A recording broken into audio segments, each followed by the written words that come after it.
Meus irmãos, abram suas Bíblias no livro de Êxodo, no capítulo 1. Hoje é a primeira quarta-feira. Panorama do livro de Êxodo. Nós já vimos, irmãos, o livro de Gênesis.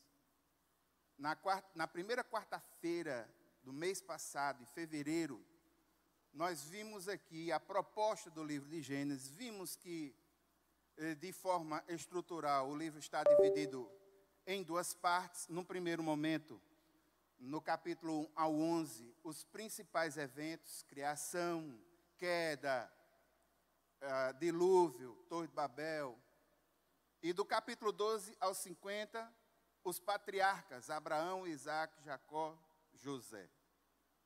O que liga esses patriarcas?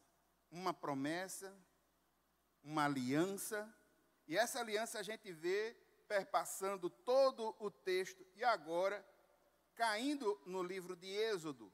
O livro de Êxodo, irmãos, ele é um livro que tem praticamente o mesmo contexto do livro de Gênesis, na sua autoria, na sua data. O panorama vai mudar um pouquinho, porque o panorama vai ser justamente o Egito. Por quê? Veja só, você está com o Êxodo aberto? Antes um pouquinho, no livro de Gênesis, no capítulo 50, a partir do versículo 22, a página anterior. José permaneceu no Egito com toda a família de seu pai, viveu 110 anos e viu a terceira geração dos filhos de Efraim. Além disso, recebeu como seus,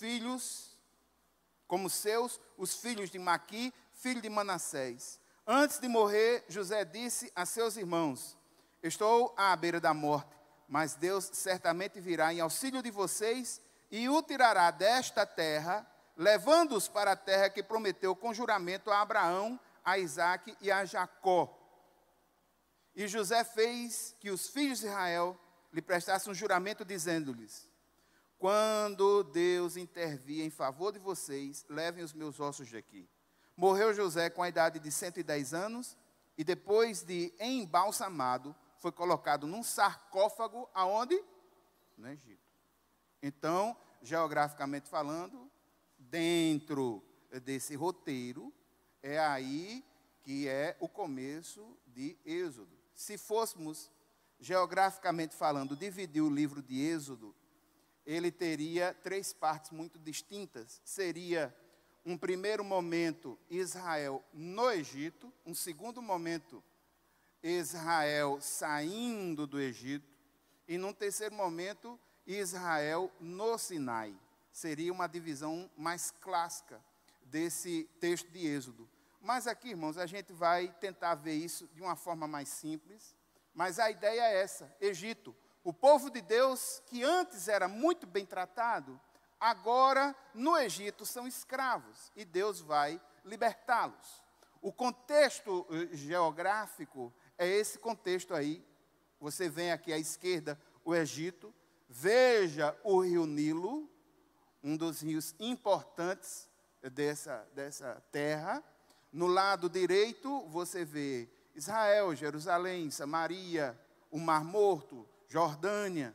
Perceba, entre um e outro ali no meio, Mar Vermelho. E alguns dos lugares que você vai identificar quando estiver lendo o Êxodo, como, por exemplo, Elim, as águas amargas de Mara, o deserto do Sinai, aí mesmo no meio.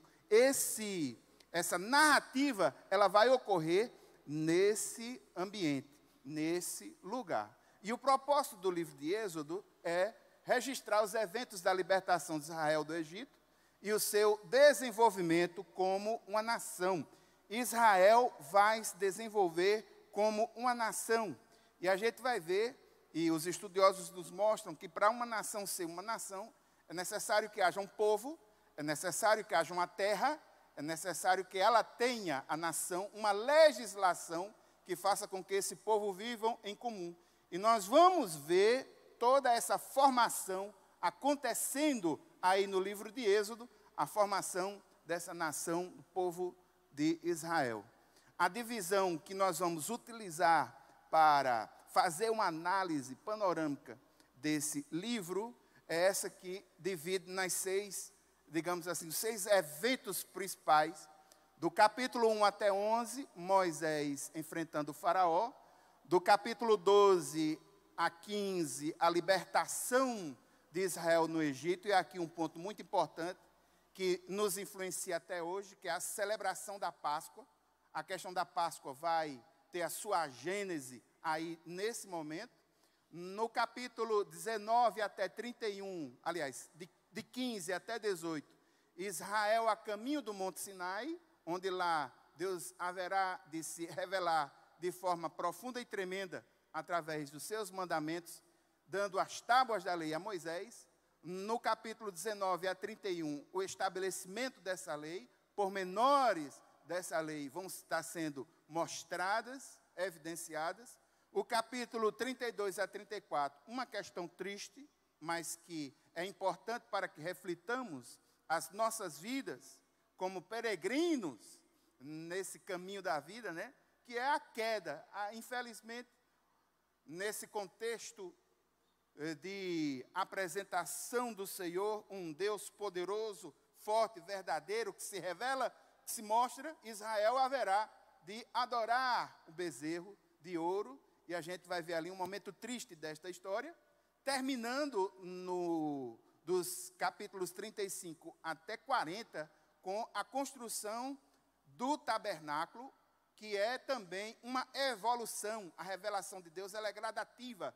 Ela vai crescendo, ela vai se mostrando, ela vai montando, ela vai construindo toda uma ideia de salvação, de redenção, em que cada um dos mínimos detalhes são importantes a que nós prestemos atenção e entendamos. Então vamos aí, capítulo 1, Moisés vai enfrentar Faraó. Qual é o contexto? Irmãos, os egípcios estão escravizando os israelitas. Capítulo 1, dos versículos 5 a 10, o texto diz assim: ao todo, os descendentes de Jacó eram 70.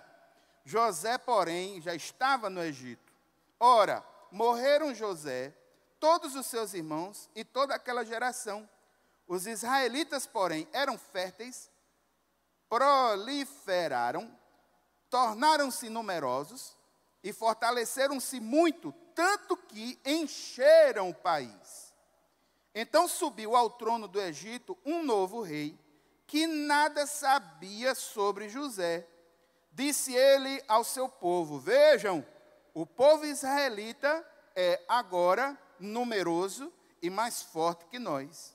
Temos que agir com astúcia para que não se tornem ainda mais numerosos. E no caso de guerra, aliem-se aos nossos inimigos, lutem contra nós e fujam do país. Então havia esse temor, havia esse receio por parte desse novo faraó, que não reconhece a história passada, não reconhece José, não reconhece a presença do povo de Israel nesse lugar, e começa uma perseguição, uma opressão a esse povo. O faraó vai editar um decreto de construção, vai editar decretos de opressão, fazendo com que as crianças do sexo masculino do povo hebreu, eles sejam aniquilados, no sentido de executar um genocídio, né? No sentido de reduzir por medo,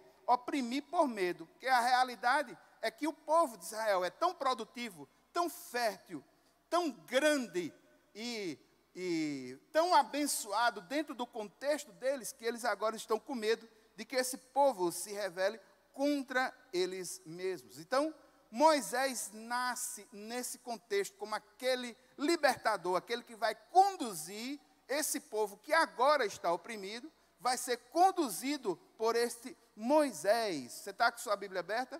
Capítulo 2, versículos 1 a 4. Um homem da tribo de Levi casou-se com uma mulher da mesma tribo, e ela engravidou e deu à luz um filho. Vendo que era bonito, ela o escondeu por 3 meses. Quando já não podia mais escondê-lo, pegou um cesto feito de junco e o vedou com piche e betume, colocou nele o menino e deixou o cesto entre os juncos, à margem do Nilo. A irmã do menino ficou observando de longe para ver o que lhe acontecera. E a partir daqui, da história desse homem Moisés, um homem tremendo, levantado por Deus para libertar esse povo, um homem que viveu 120 anos, dividido em 3 fases de 40 anos.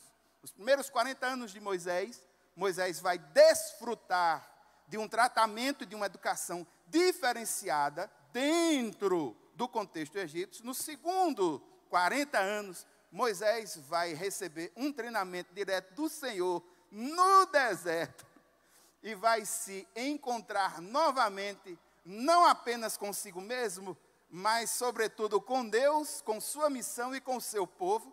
E o terceiro 40 anos é o momento em que ele vai estar trabalhando na libertação desse povo. Eu trouxe aqui algumas figuras aí, ó, o faraó, só para a gente imaginar. Tem muitas coisas que a gente, quando vai lendo, vai imaginando. Eu não sei se acontece com vocês, mas pelo menos o novo convertido, quando lê esses textos, que começa na guerra das pragas, ele vai lendo a praga e tal, na cabeça dele é só fogo tal, aquele negócio, né? A imaginação e fé estão profundamente interligados, né? E a gente vê aqui as parteiras, coitadas, ajoelhadas diante de Faraó. Por quê? Porque Faraó tinha ditado o decreto, mas as parteiras não conseguiam controlar e dizia, quando a gente chega lá, o menino já nasceu. E não tinha como controlar, e elas estão aí dizendo, não tem como. E aqui nasce Moisés, e a irmã dele está ali observando, e ele no cestinho. E esse homem vai ser o libertador. Irmãos, Moisés também é um tipo de Cristo. E aqui uma questão de hermenêutica. No Antigo Testamento nós temos o tipo, no Novo Testamento nós temos o antítipo. É uma espécie de referencial, de imagético, de iluminação, imagético de compreensão das verdades de Deus. Moisés é um tipo de Cristo. Por quê? Porque Moisés se levanta como aquele que vai libertar o povo, colocando esse povo a caminho da terra prometida. Aquilo que Cristo faz. Cristo se levanta como muito maior do que Moisés, para colocar todo aquele que nele crê, não a caminho, mas face a face com o Deus que o criou. Amém? É um tipo, antítipo, tipo no Antigo Testamento, antítipo no Novo Testamento. Moisés é convocado agora pelo Senhor para liderar a libertação do povo hebreu. Você está com sua Bíblia aberta? Capítulo 3, os versículos 1 a 3, o texto diz: Moisés pastoreava o rebanho de seu sogro Jetro, que era sacerdote Midian. Um dia, levou o rebanho para o outro lado do deserto e chegou a Horebe, o monte de Deus. Ali, o anjo do Senhor lhe apareceu numa chama de fogo que saía do meio de uma sarça. Moisés viu que, embora a sarça estivesse em chamas, não era consumida pelo fogo. Que impressionante, pensou ele. Por que a sarça não se queima? Vou ver isso de perto. Aí, irmãos, veja que coisa interessante. Moisés, depois de receber 40 anos de treinamento no Egito como filho da filha de Faraó, ele vai tentar fazer justiça com as próprias mãos. E ao fazer justiça com as próprias mãos, ele troca os pés pelas mãos e, no ato inusitado, ele precisa sair fugido do Egito. E ao sair fugido do Egito, no deserto, já em um outro estágio da sua vida, nesse segundo momento aí, dos segundo 40 anos de vida dele, já no deserto, com o seu coração frio, porque ele pensava de um jeito, pensou certo, mas executou errado, para um coração frio, desgastado pela desesperança, o Senhor se revela a ele de forma profunda, através de uma chama numa árvore pequena, mas essa chama nessa árvore, ela tem a característica de não deteriorar. E ele vê que a chama, o fogo, está naquela árvore, mas a árvore não se acaba. Algo parecido com isso. Uma ideia, né? Está ali a chama e a árvore não se deteriora. E ele sente atração por aquele conceito e ele vai até ali. Veja só, um coração frio, Deus se revela como uma chama. Aí isso me faz olhar, irmãos, para o coitado do Elias, que depois de enfrentar profetas de Baal e outros profetas, se esconde numa caverna. E ao se esconder numa caverna, o coração agitado recebe a presença de Deus através de uma brisa. Irmãos, todas as vezes que o Senhor vem falar e a gente percebe que é Deus falando conosco, Ele sempre fala conosco de uma forma que nós conseguimos identificar que Ele está falando conosco. O coração frio de Moisés percebeu a voz do Senhor falando para ele, porque se revela numa chama. O coração atribulado de Elias percebeu que Deus falava com ele, porque Deus se revelou numa brisa muito calma. Se Deus tem falado ao teu coração, meu irmão, não endureça o seu coração. Abra o seu coração ao Senhor. Permita que o Senhor conduza a tua vida. Mesmo que muitas vezes a gente não entende o que tem acontecido conosco, mas o fato é que Deus está no controle. E Ele conhece de nós muito mais que nós mesmos. Veja o capítulo 3, no versículo 7. Disse o Senhor: de fato tenho visto a opressão sobre o meu povo no Egito, e tenho escutado o seu clamor por causa dos seus feitores, e sei quanto eles estão sofrendo. Deus sabe que seu povo está sofrendo, e apesar de muito tempo de sofrimento, Deus ouve as orações, e o momento é agora. Versículo 10. Vá, pois, agora, eu envio ao faraó, para tirar do Egito o meu povo, os israelitas. Versículos 13 e 14. Moisés perguntou: quando eu chegar diante dos israelitas e lhes disser, o Deus dos seus antepassados me enviou a vocês, e eles me perguntam, o que sou? E isto que você dirá aos israelitas: eu sou, me enviou a vocês. Irmãos, isso é de uma profundidade tão grande, porque Deus Moisés para a grande missão. Moisés dá nada mais nada menos que umas 4 ou 5 negativas para Deus. E começa a dizer que não serve, mande outro, não fale direito, e assim, e tal. E dessas primeiras ações negativas, a primeira é exatamente em relação à representatividade. Eu vou chegar lá e vou falar em nome de quem?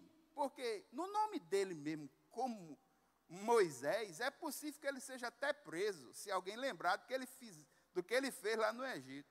Mas ele vai em nome do eu sou. E aqui, uma das definições mais fantásticas do Senhor. Aquilo que até na língua é difícil de colocar, é expressada num tetragrama, é chamado tetragrama. Yahvé, o eu sou. Não tem como você mencionar. Deus é o que é. Só Ele pode e tem poder para dizer: eu sou o que sou. Eu sou aquele que era, que é e que há de vir. Eu sou Alfa, Ômega, princípio, fim. Eu sou. Eu sou. Diga a eles que o eu sou é quem está com você. Irmãos, que coisa tremenda, coisa maravilhosa. Moisés, agora não mais sozinho, começa todo um processo. Qual é o processo? O processo de libertação desse povo, sensibilização desse povo. Moisés e Arão falam com o faraó, e esse faraó se recusa a liberar o povo. Mostrando, dando essa ideia para que a gente possa pensar. Faraó, irmãos, que é adorado como um deus no Egito. É necessário que você entenda isso para entender Êxodo. Por quê? Porque Êxodo tem um fenômeno muito engraçado. O que é que opera ali? É o arbítrio do faraó ou é a vontade de Deus no coração do faraó? Porque em determinado momento, Deus toca no coração do faraó, diz, eu vou tocar no coração dele, ele vai dizer que não, ele vai dizer que não. Aí, aí faraó nega. Aí, em determinado momento, Faraó, não pode. Aí, abre, diz sim. Aí, não, vou tocar no coração dele de novo. Olha, é assim, ó, pum. Sabe o que é, irmãos? Você só vai entender esse conceito se você entender que todas as pragas, tudo aquilo que Deus joga contra o Egito, na realidade, é uma luta de deuses. Onde ele...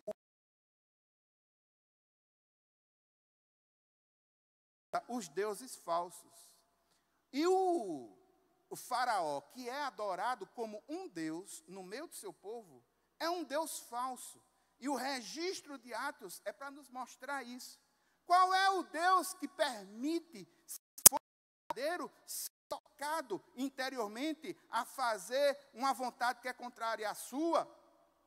Então, para provar que Faraó é um Deus falso e registrar isso, ele vai e toca no coração do Faraó. Faraó faz algo que não é da vontade dele. Depois ele faz algo que é da vontade dele. E fica nisso. Irmãos, que tipo de Deus é esse que pode ser tocado, que pode ser modificado à guisa de um outro que vai e muda os intentos do seu coração? Agora, irmãos, o Jeová Deus Todo-Poderoso, ele não tem esse que toca no coração dele para que a vontade dele seja modificada, não. Sabe por quê?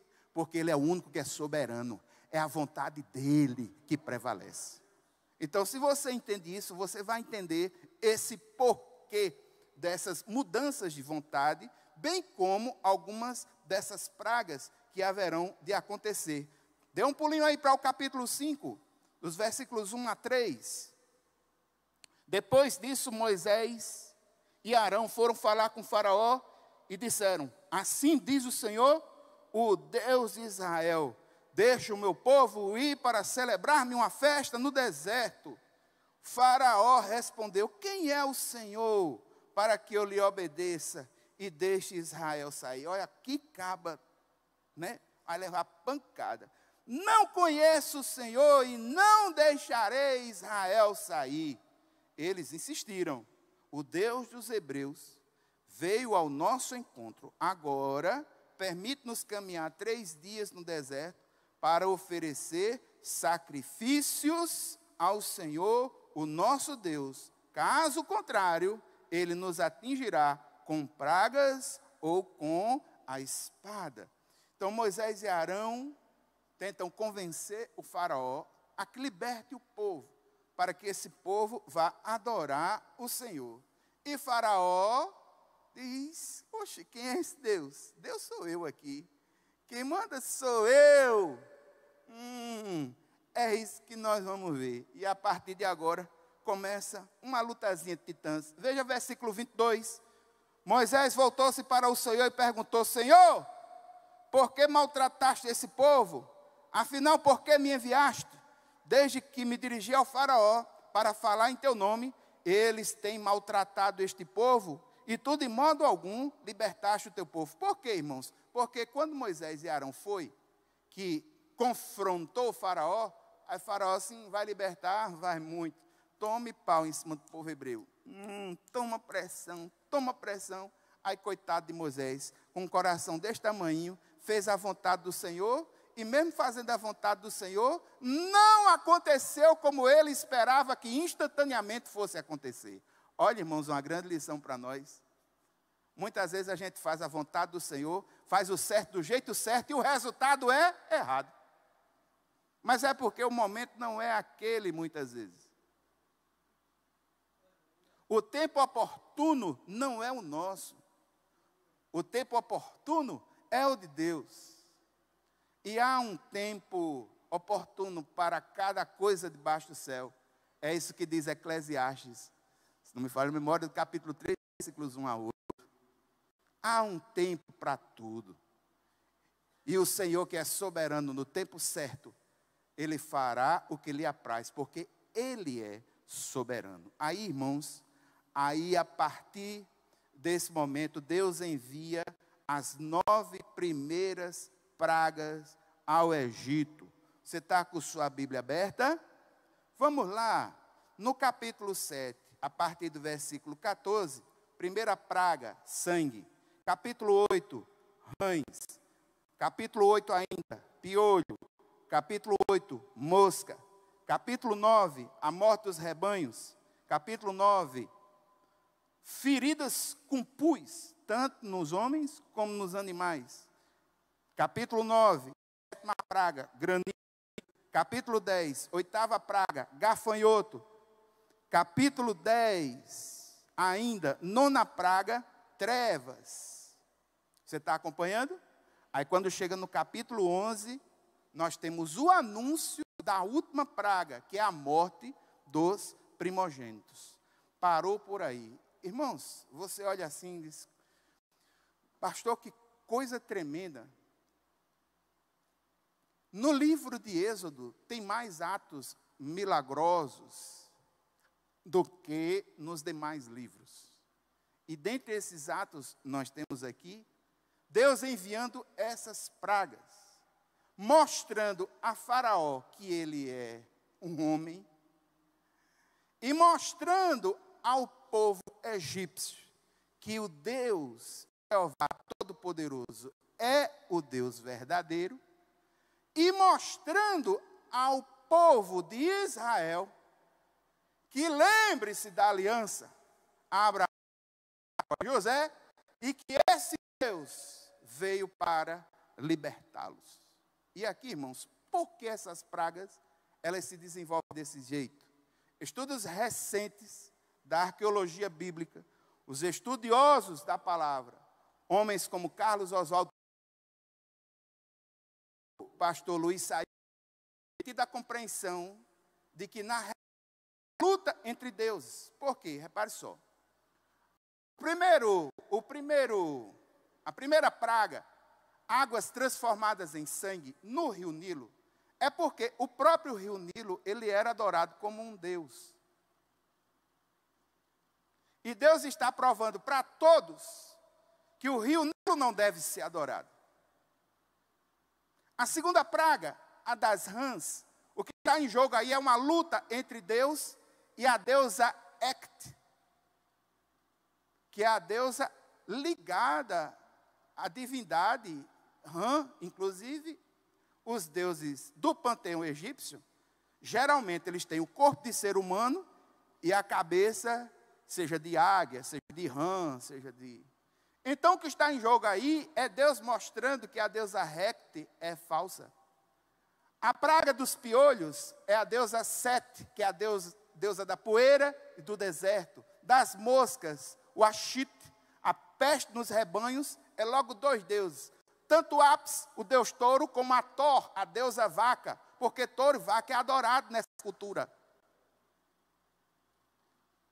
As úlceras, aí só pega três. Deusa Ísis, que é a deusa da cura, a deusa dos remédios, Suno, deus da peste.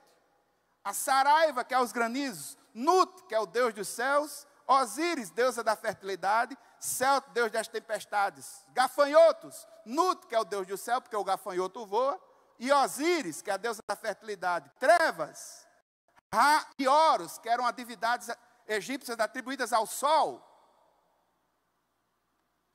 E a morte dos primogênitos, três. Deus Min, que é o deus da reprodução, deusa Ísis, que é a deusa da cura, o próprio Faraó, que era adorado como Deus, e o filho de Faraó, que se tivesse nascido, haveria de ser adorado por seu povo como um Deus.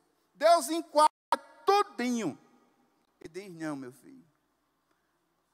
O panteão egípcio, Osíris, Ísis, Horus, Tote, Ra, Sete,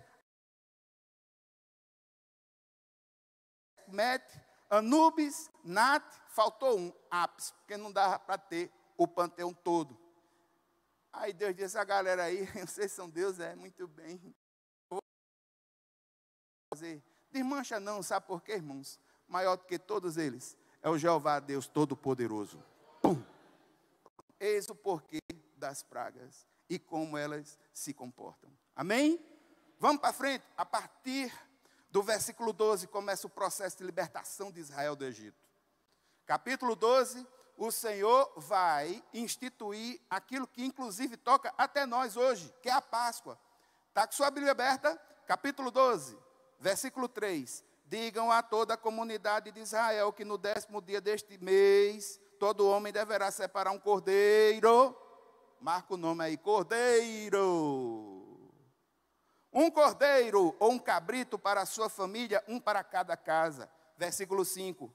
O animal escolhido será macho de 1 ano, sem defeito. Pode ser cordeiro ou cabrito. Versículo 7. Passe então um pouco de sangue nas laterais e nas vigas superiores das portas das casas, nas quais você comerá o animal. Versículo 8 em diante. Naquela mesma noite comerão a carne assada no fogo, com ervas amargas e pães sem fermento. Não comam a carne crua nem cozida em água, mas assada no fogo, cabeça, pernas e vísceras. Não deixem sobrar nada até pela manhã. Caso isso aconteça, restar. Ao comerem, estejam prontos para sair, cinto no lugar, sandália nos pés, cajado na mão, comam apressadamente. Essa é a Páscoa do Senhor. Naquela mesma noite passarei pelo Egito e matarei todos os primogênitos, tanto dos homens como dos animais, e executarei juízo sobre todos os deuses do mundo. Aí, todos os deuses do Egito estão sendo enquadrados. E ele diz mais: eu sou o Senhor. E o sangue será um sinal para indicar as casas em que vocês estiverem. Quando eu vir o sangue, eu passarei adiante. Páscoa, Pessá, passagem.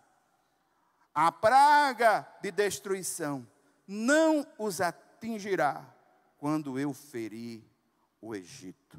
Aí no próprio capítulo 12, nós vemos a 10ª praga, que é justamente a morte dos primogênitos. A 10ª praga é enviada, todos os primogênitos do Egito, porque não tinha a marca do sangue do cordeiro nos umbrais da sua casa. Olha que coisa tremenda, irmãos. Olha o tipo e agora o antítipo. É por isso que João, ao olhar para Jesus, ele diz: eis o Cordeiro de Deus, que tira o pecado do mundo. E é pelo sangue desse Cordeiro, que de uma vez por todas, nós saímos do cativeiro do Egito do pecado, e temos, crendo nele, a possibilidade, a ideia real mesmo, de estarmos face a face com Deus Todo-Poderoso. Há muita similitude entre essa peregrinação, essa luta, essa vida, com aquilo que nós vivemos hoje. Há muita similitude. Agora, como dizem os hermeneutas, sobretudo Calvino, Lutero, os da Reforma, é necessário que nós tenhamos uma visão cristocêntrica da aplicação desses textos para vislumbrarmos como o Senhor vem construindo a ideia da redenção em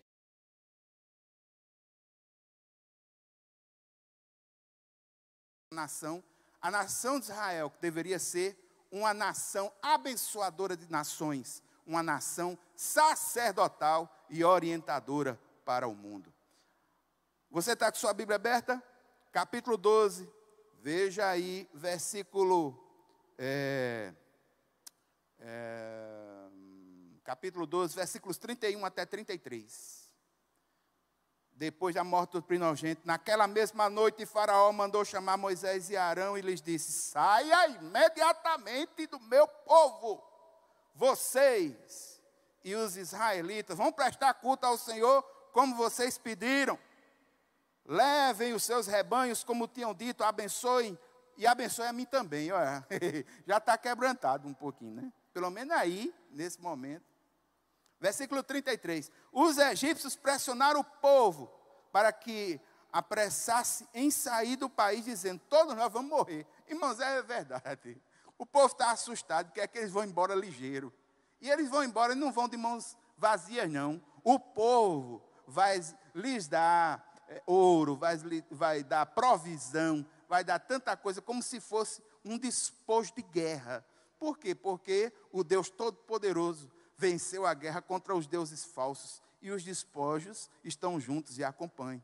Aí a gente vê, irmãos, que esse povo se levanta, ele sai, está a caminho, vá para o capítulo 14, e um dos capítulos mais dramáticos e conhecidos do livro de Êxodo, capítulo 14, a partir do versículo 10, Moisés vai realizar uma das coisas mais maravilhosas, a travessia do mar.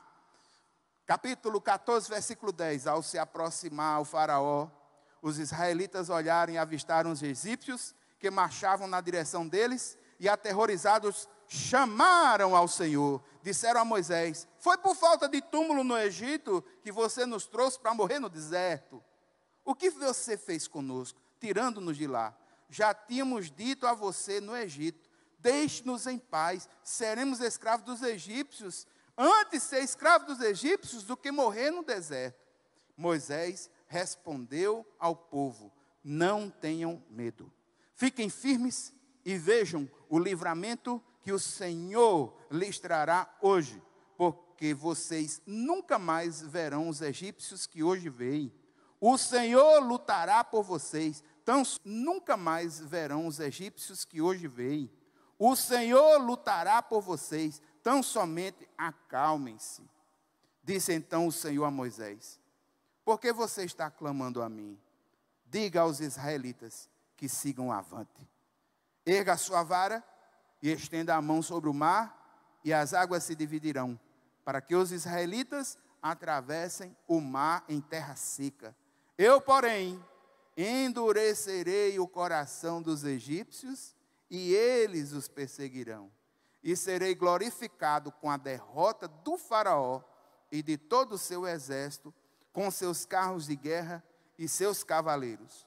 Os egípcios saberão que eu sou o Senhor, quando eu for glorificado com a derrota do faraó, com seus carros de guerra e seus cavaleiros. Olhe para mim um momento. O povo de Israel agora passa a pé enxuto pelo Mar Vermelho, e nós sabemos que esse mar vai se fechar e vai matar todo o exército de Faraó. Moisés vai cantar, Miriam vai acompanhar como líder de louvor, um momento de adoração coletiva, e esse povo agora está a caminho do Monte Sinai, no caminho para a terra prometida, no caminho para Canaã. Irmãos, infelizmente, uma notícia ruim. O que é que acontece muitas vezes no caminho? O que acontece muitas vezes no caminho são sofrimentos e dores, e se a pessoa não tiver o foco no Senhor, a palavra de murmuração vai vir na boca com muita facilidade. Capítulo 16, dos versículos 1 a 3, o texto diz: toda a comunidade de Israel partiu de Elim, chegou ao deserto de Sim, que fica entre Elim e Sinai. Foi no 15º dia do segundo mês, depois que saíram do Egito. No deserto, toda a comunidade de Israel reclamou a Moisés e a Arão. Disseram-lhes os israelitas: quem dera a mão do Senhor nos tivesse matado no Egito. Lá nos sentávamos ao redor das panelas de carne, comíamos pão à vontade, mas vocês nos trouxeram a este deserto para fazer morrer de fome toda esta multidão. Mentira, irmãos, que esse povo estava sob opressão.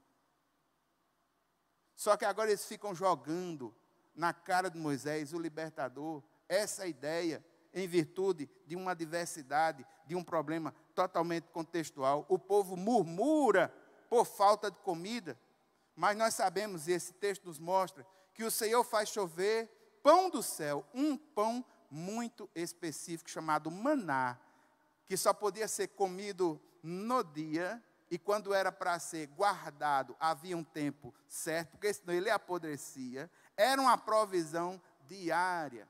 E a gente vai ver no Novo Testamento o Senhor Jesus dizendo que eu que sou o verdadeiro pão do céu. Eu que sou o verdadeiro pão do céu. E o que é pior, irmãos, é que muitas vezes, como está escrito no livro de Mateus, no capítulo 6, quando Jesus ensina sobre a oração: Pai nosso, né, que estás no céu, santificado seja o teu nome, venha a nós, vocês, pão nosso de cada dia nos dá, e a gente ora pedindo, é para sempre, né? A palavra de Deus, ela nos orienta a que tenhamos uma vida equilibrada, aproveitando, sobretudo, os dias em que nós vivemos. Viva o dia de hoje. Cada dia tem o seu mal específico e cada dia tem o seu bem específico, o bem da providência e da provisão do Senhor. A ansiedade, irmãos, é a preocupação com a coisa potencial que ainda não aconteceu e que é feita no coração do homem e que muitas vezes expressa a falta de fé, porque o cara ora dizendo, o pão nosso de cada dia nos dá hoje, mas lá dentro do coração diz, eu quero é o do mês todo, do ano todo, da dezena toda, de uma vez só, para deixar guardado, para eu crer no Senhor, para eu começar a crer em Ti, tem que ser assim. Mas, irmãos, muitas vezes, a provisão do Senhor vem sobre nossas vidas no pinguinho, e a gente sabe que é do Senhor, porque chega do jeito que a gente está precisando. E quando chega, meu irmão, é bem aproveitado e a glória é toda dele. Amém? Você está vendo aí o povo murmurando, o maná vai descer. Capítulo 17, dos versículos 1 a 7, olha que coisa tremenda. Toda a comunidade de Israel partiu do deserto de Sim, andando de um lugar para outro, conforme a ordem do Senhor, acamparam em Refidim. Mas lá não havia água para beber, por essa razão, vão se queixar a quem? A Moisés. E exigiram, nos dê água para beber. Ele respondeu, por que se queixam a mim? Por que põe o Senhor à prova? Mas o povo estava sedento e reclamou a Moisés, por que você nos tirou do Egito? Foi para matar de sede a nós, aos nossos filhos e aos nossos rebanhos? Então Moisés clamou ao Senhor, que farei com este povo? Estão a ponto de apedrejar-me. Respondeu o Senhor, passe à frente do povo, leve com você algumas das autoridades de Israel, tenha uma vara na mão, com a qual você feriu o Nilo, vá adiante, eu estarei à sua espera no alto da rocha do Monte Horebe, bata na rocha, e dela sairá água para o povo beber. Assim fez Moisés à vista das autoridades de Israel, e chamou aquele lugar Massá e Meribá, porque ali os israelitas reclamaram e puseram o Senhor à prova, dizendo, o Senhor está entre nós ou não? Irmãos, o povo é exigente, necessidades, vamos reclamar logo com quem? Com o líder, liderança. Irmãos, é tremendo o posicionamento de Moisés como um líder no meio do povo de Israel. Em um determinado momento, Moisés como líder estava no meio do povo, sensibilizando o povo para a saída, para uma grande missão que seria sair do Egito. Em um dado momento agora, Moisés está à frente do povo, conduzindo o povo nessa grande missão, como referencial, como líder, interagindo com o Deus Todo-Poderoso a favor desse povo. E vai chegar um certo momento em que este Moisés, ele vai estar acima do povo e vai receber diretamente de Deus a revelação. É necessário, irmãos, que nós aprendamos isso, porquanto líderes. E aqui, você que é líder, entenda. É necessário que você esteja no meio do povo, para saber o que é que o povo está acontecendo. Não se lidera a comunidade alguma sentada na cadeira, sem fazer nada. Você tem que levantar-se da cadeira e entender as necessidades do povo, estar no meio do povo para liderar o povo. O povo carece de liderança e você é referencial, tem que estar no meio. Há um determinado momento que o líder precisa estar no meio. E há um determinado momento que o líder precisa estar à frente. Por quê? Porque o líder, ele é portador da visão. E o povo precisa não apenas da missão, fazer o que precisa ser feito, mas da visão onde se precisa chegar. E ao líder, quem espelha a visão de forma clara para o povo. Então, meu irmão, tudo aquilo que o líder precisa fazer em um dado momento, na condução de um povo, é estar à frente, conduzindo o povo, interagindo com Deus a favor do povo e servindo como um exemplo e sendo seguido por este povo. Líder sem visão é povo sem freio. Amém?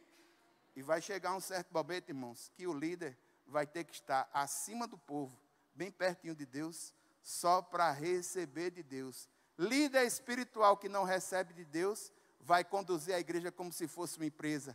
Conduzindo como se fosse uma empresa, ai meu irmão, ele vai quebrar a cara, porque vai transformar a igreja do Senhor, um organismo espiritual, num clube social, voltado apenas para fazer o bem à humanidade. E essa não é a perspectiva de igreja. A igreja, ela precisa entender que o bem é um referencial de prática da sua vida, mas ela precisa proclamar a palavra de um Deus que liberta do pecado.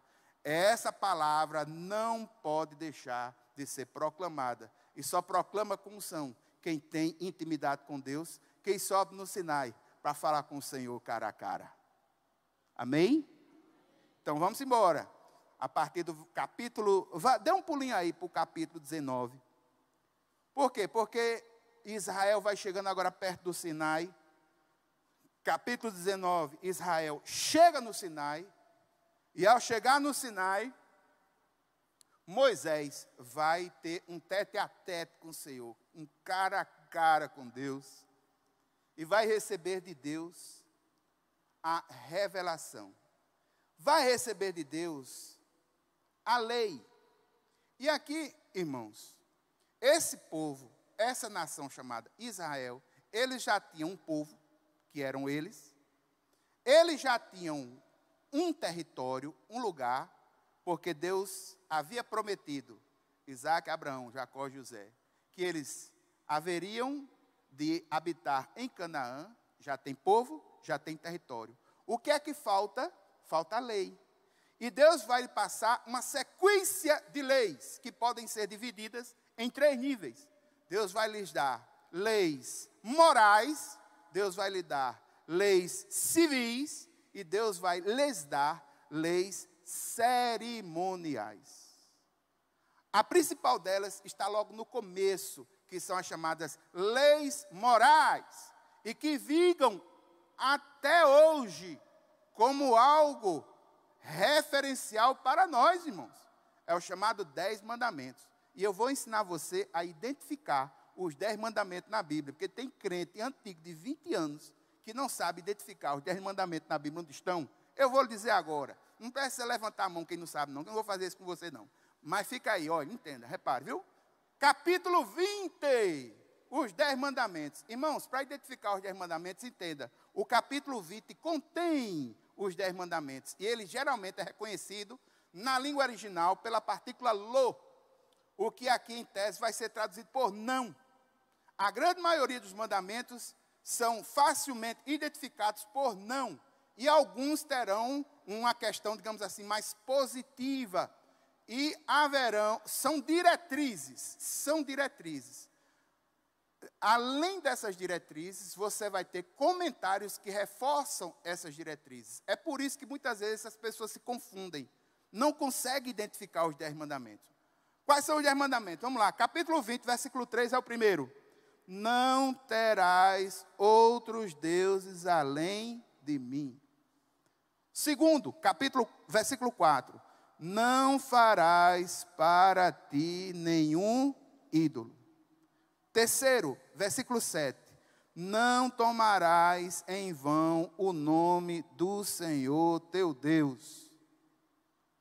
Quarto, versículo 8. Lembra-te do dia de sábado para santificá-lo. Olhe para mim. O sábado é um conceito. O sábado é um conceito.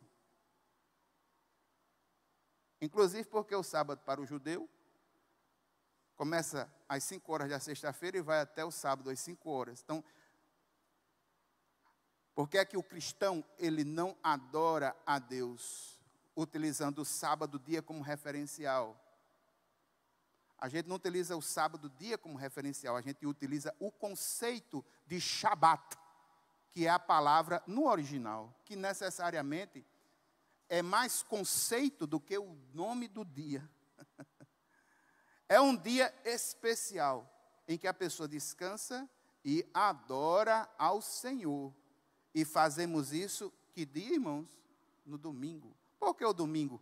Porque o Deus Todo-Poderoso que se revela pelo seu Filho, este Filho que venceu a morte, ele ressuscitou que dia, irmãos? No domingo. E a partir desse momento, a igreja primitiva adotou o domingo como seu Shabat. Isso dá um alerta para nós, irmãos. Sabe por quê? Porque hoje em dia, infelizmente, não o dia, mas o conceito também está se acabando. Por causa da tecnologia, da informática, do trabalho online, 24, tem gente que está trabalhando todos os dias, literalmente. Se tiver um notebook e um celular, o cara trabalha em qualquer lugar. Aí o que é que acontece, irmãos? O conceito do dia de descanso separado para Deus e para a família, seja sábado, domingo, segunda, terça, quinta, seja o que for, esse conceito ele está acabando. O ativismo está retirando das pessoas esse conceito. O cara vem para a igreja preocupado em sair da igreja, pegar o shopping aberto para ver se pega uma promoção. Percebeu? A gente vai fazer a devocional com o celular ligado.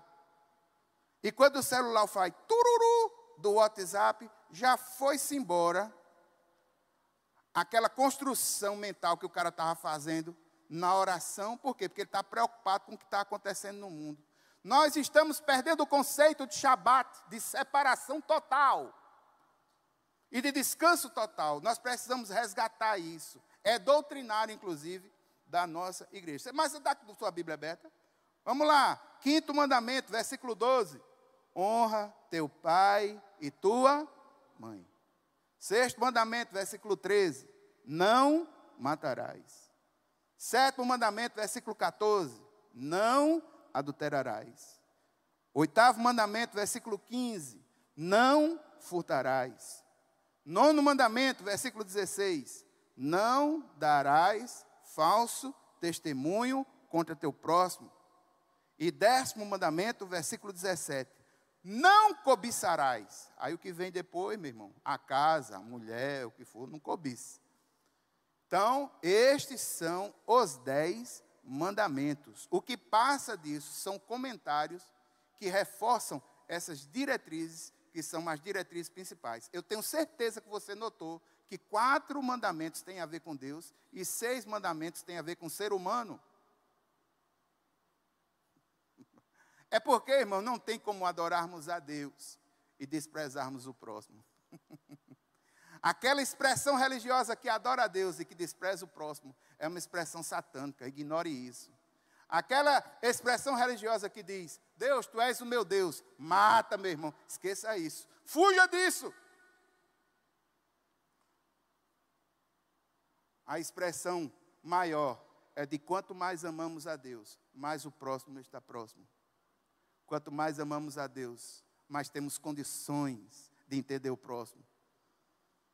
Amém?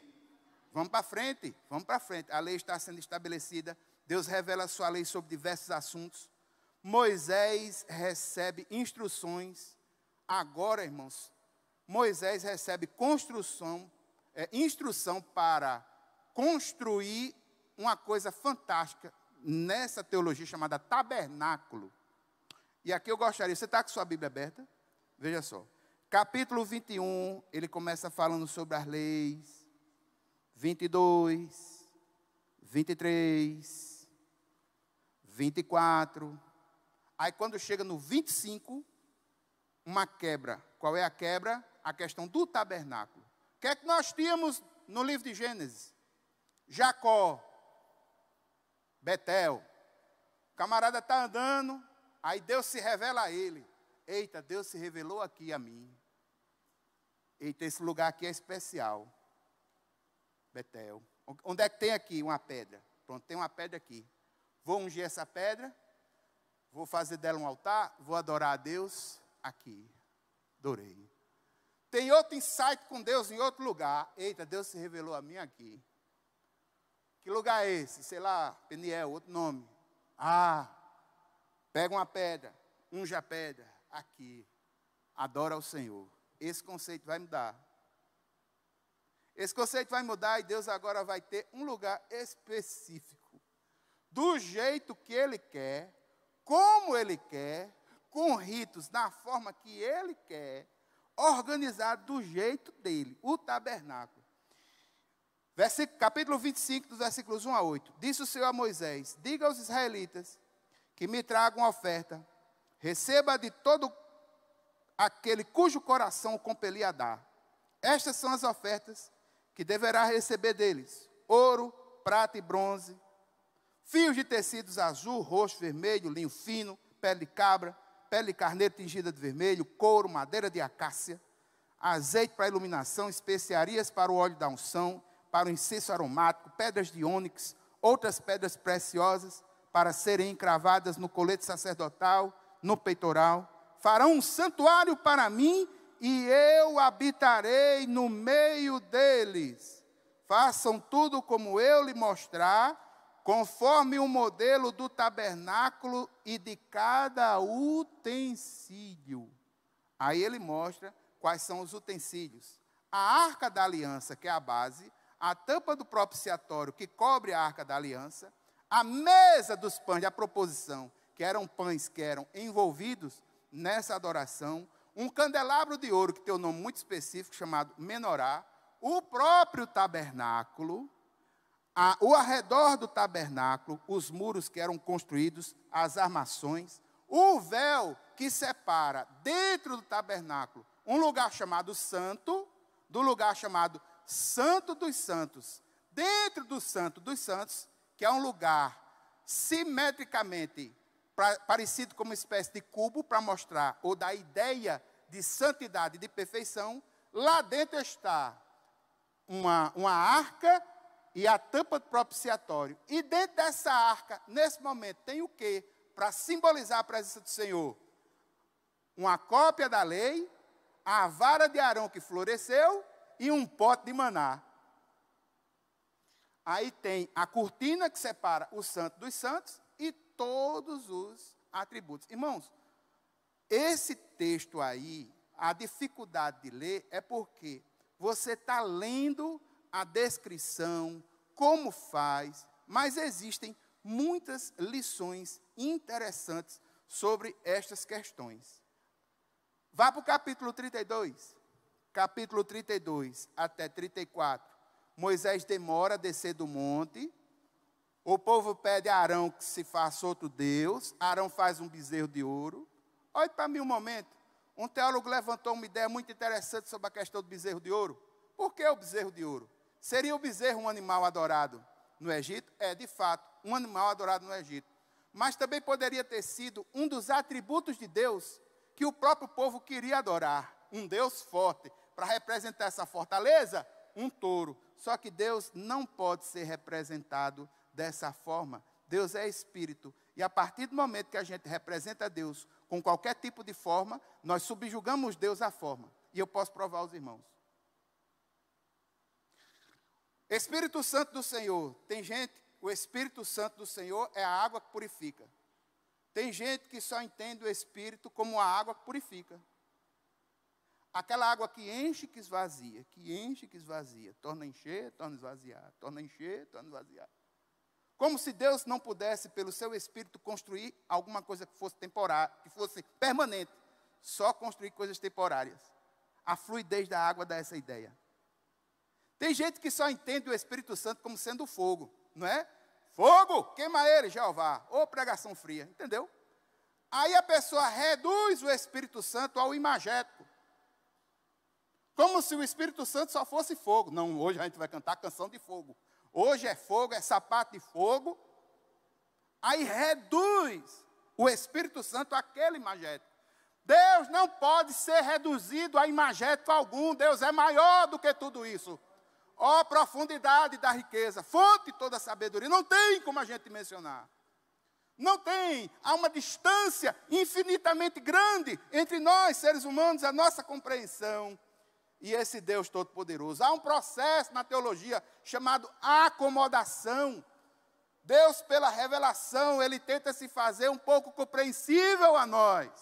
Esse processo humano de complementação, palavra que eu acabei de dizer.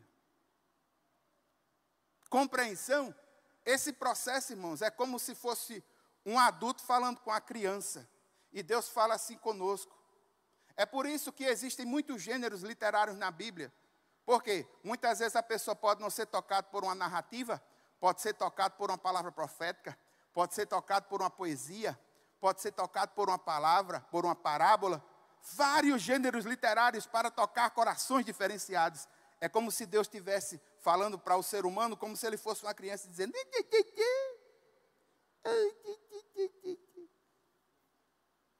Por que é que acontece isso? É porque o ser humano, o ser humano adulto, ele se reduz para se tornar compreensível esse Deus.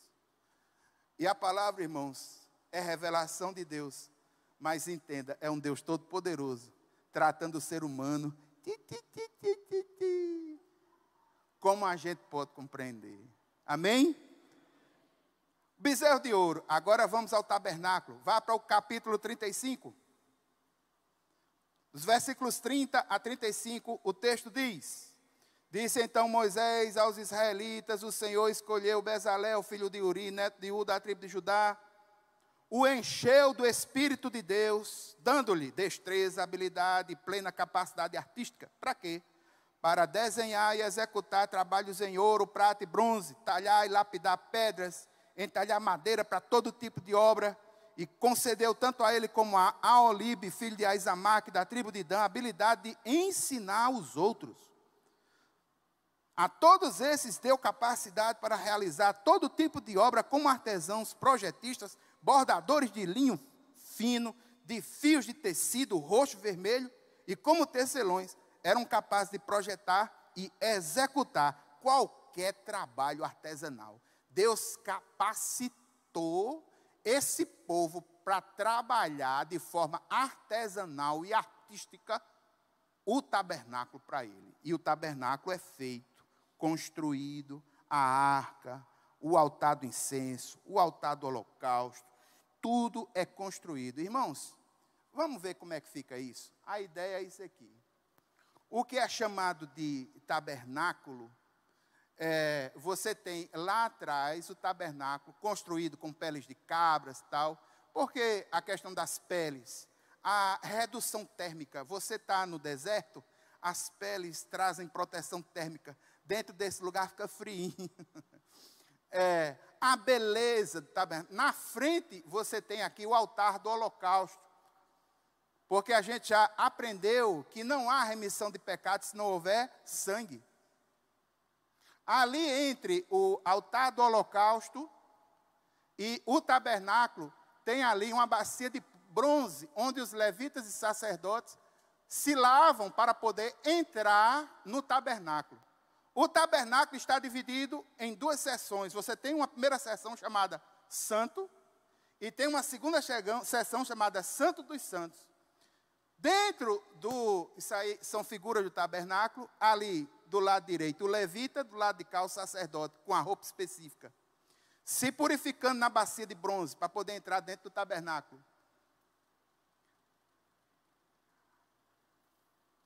Aí, veja só, essa é a figura do sacerdote. O sacerdote, ele tem aquilo que é chamado de éfode, ou peitoral.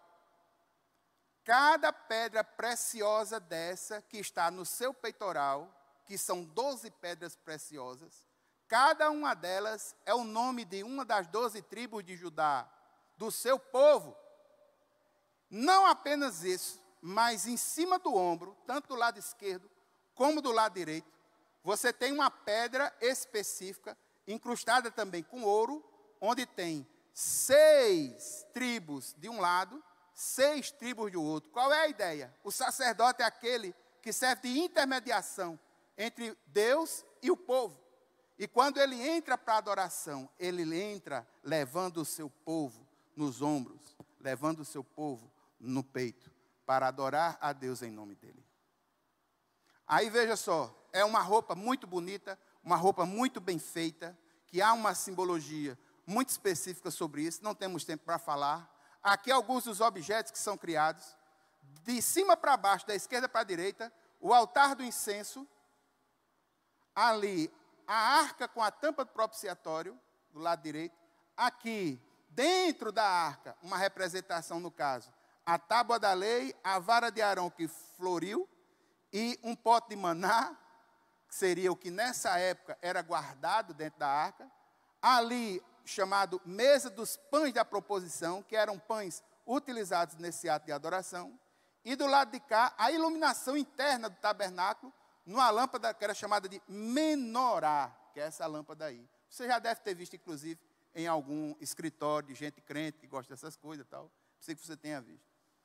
Aqui o sacerdote adorando ao Senhor no lugar santo, não no santo dos santos. Perceba aqui, do lado direito, os pães de proposição, do lado esquerdo, a menorá. Há uma divisão entre o santo dos santos e o lugar santo e o santo dos santos. Essa divisão é feita com uma cortina, de alto a baixo. Quando Jesus morre, que diz que a cortina se rasgou do alto a baixo, quebrando essa separação, o referencial é isso aí, irmãos. O referencial, a ideia é isso aí. Embora não seja o tabernáculo, seja o templo, mas os elementos são praticamente os mesmos. Você vê aí essa cortina e uma ideia de Deus na presença ali naquele lugar. E o que é interessante, irmãos, o que é que marca a presença desse Deus Todo-Poderoso? A sua palavra, que é o elemento mais fundamental que está dentro da arca. Então, irmãos, triste da expressão religiosa que despreza ou desconsidera a palavra de Deus, é desprezar o próprio Deus, porque o que está dentro do lugar santíssimo, dentro da arca, como uma das principais expressões da presença desse Deus, é a própria lei, é a palavra. É a palavra. Aí aqui, irmãos, o final. Qual é o final? Capítulo 40, versículos 34 a 38. Gênesis, a gente encerra com morte. Êxodo, a gente encerra com glória. Então a nuvem cobriu a tenda do encontro e a glória do Senhor encheu o tabernáculo. Moisés não podia entrar na tenda do encontro, porque a nuvem estava sobre ela e a glória do Senhor enchia o tabernáculo. Sempre que a nuvem se erguia sobre o tabernáculo, os israelitas seguiam viagem. Mas se a nuvem não se erguia, eles não prosseguiam, só partiam no dia em que ela se erguia. De dia, a nuvem do Senhor ficava sobre o tabernáculo, e de noite havia fogo na nuvem, à vista de toda a nação de Israel, em todas as suas viagens. Esse Deus é o Deus que guia o seu povo, está no meio do povo, e esse povo precisa andar no ritmo e na determinação e no tempo que ele faz, determina, executa. O andamento do povo parte da orientação direta de Deus para o povo. Esse Deus que se manifesta através desse tabernáculo, que ele deu as coordenadas, que ele disse como deveria ser, que ele conduziu o processo das pessoas, ele conduziu. Então essa é a grande lição. A lição de um Deus todo-poderoso que conduz a vida. Irmãos, gostaria de orar por duas coisas por nós nessa noite. Em primeiro lugar, lembrar o resgate, lembrar a redenção. Deus resgatou Israel através de milagres poderosos e utilizou o seu líder Moisés. A celebração da Páscoa é uma recordação anual dessa libertação de escravidão. Isso nos faz lembrar, irmãos, que Deus nos liberta da escravidão do pecado. Deus nos tirou do Egito do pecado. Jesus celebrou com os discípulos na última ceia e então partiu para nos resgatar do pecado através da sua própria morte. É por isso, irmãos, que eu, pastor Cássio, eu particularmente considero o culto de ceia do Senhor um dos cultos em que o culto por si só, ele já devia ser a expressão máxima para todos nós. O louvor, a pregação, tudo o que deveria ocorrer no culto de ceia, deveria única e exclusivamente convergir para a ceia e a teologia que ela representa. Sabe qual é a teologia? Um Deus que por sangue do seu Filho nos resgatou do pecado e por causa dele, por causa da graça do Senhor sobre nossas vidas, nós somos libertos do pecado e podemos chamar Deus de Pai e Ele nos tratar de filhos. A redenção dos pecados é a coisa mais importante, é o legado mais importante que nós temos. Segunda coisa, irmãos, o tabernáculo. Você prestou atenção que o tabernáculo foi todo ditado por Deus? Tudo. Como é que deve ser, como deve ser, qual é a cor. Para não ter problema, ele fez, ele capacitou as pessoas para fazer. Os detalhes, os mínimos detalhes. E aqui eu quero lembrar, irmãos, que nos nossos momentos de adoração ao Senhor, nós possamos adorar ao Senhor com a intimidade que temos de pai para filho. Mas não podemos nos esquecer que estamos adorando ao Rei dos Reis e ao Senhor dos Senhores. Nós precisamos adorar com seriedade, com temor, com reverência, com santidade e com expectativa. Quando vir à casa do Senhor para adorar, lembre-se que esse Deus Todo-Poderoso traçou detalhes mínimos de como ele queria ser adorado no passado. E que muitas vezes nós desprezamos, não detalhes mínimos, mas o altar do nosso coração, muitas vezes vem para o culto do Senhor sem expectativa nenhuma. A gente vem com a nossa mente totalmente desgastada pelo mundo. E a gente não se importa em entender que esse momento de adoração ao Senhor é um momento importante e todo o nosso ser deve estar envolvido nele. E essa adoração precisa ser feita com reverência, com intimidade, mas também com temor, com seriedade, com santificação de vida. Se você louva, adora ao Senhor, se preocupe com isso. Sabe por quê?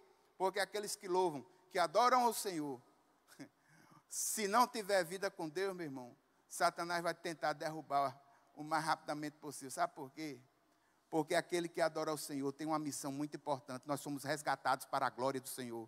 E quando nós adoramos ao Senhor, estamos cumprindo a nossa missão diante do Senhor. Resgatados para a glória de Deus. E essa glória precisa ser ressaltada com santificação, com temor. Sabendo o que precisa ser feito, com expectativa e de acordo com como diz a palavra. Então o tabernáculo nos dá essa indicação. A indicação que um Deus Todo-Poderoso, ele deve ser adorado com beleza, com seriedade, com santidade, com temor. Amém? Vamos orar? Vamos encerrar. Pastor Erenilson, tem algum aviso? Então vamos adorar o Senhor, vamos orar, vamos encerrar. Pai eterno, muito obrigado, Senhor. Antes de qualquer coisa, nós queremos te agradecer. Porque não é mais sangue de cordeiros ou de bodes, mas o sangue de Cristo na cruz do Calvário nos deu redenção eterna. E nós queremos te agradecer, Senhor, por tão grande salvação que o Senhor concedeu a cada um de nós. Saímos do cativeiro do Egito dos nossos pecados e agora estamos rumo à terra que o Senhor prometeu, do mesmo jeito que o povo. Quero te pedir, Deus, que o Senhor nos ajude a não murmurar diante das dificuldades. Não queremos repetir os erros desse povo, mas nós queremos identificar e que nas nossas vidas nós possamos trocar a palavra de murmuração e tristeza por uma palavra de glorificação diante do Senhor. Pai, nós queremos colocar diante de Ti, Senhor, os grupos de louvor da igreja, os corais, os ministros, aqueles que ministram no louvor, os músicos, aqueles que ministram no som, na parte de mídia, queremos colocá-los diante do Senhor. Sabemos, Pai, que fomos resgatados para a Tua glória. É isso que o tabernáculo nos ensina.